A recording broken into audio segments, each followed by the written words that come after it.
درود دوستان، چند بیت شعر دارم برای گوسفندانی که تو رسانه توهین کردن به قوم بزرگ لر، چه در کشورم ایران چه در خارج. چند تا دلخک و رسم فیلم بازی کن توهین و قوم سرفرازی.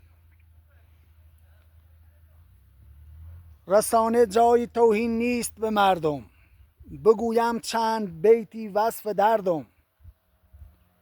شما اصل نسبتون از کجایه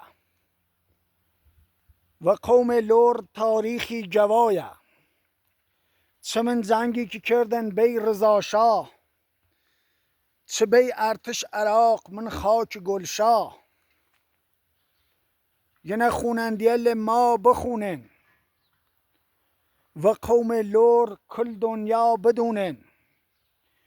ایشا که کوله ایت کوله زاده، چه یاد مردم دید جز افاده.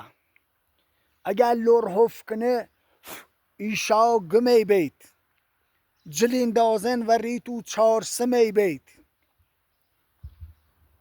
اگر توهین کردید من رسانه،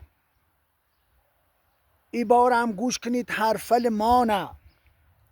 دبیلی تا نگم پشتش چوی بو، وگرنه غرب دونه تاریخ مانه.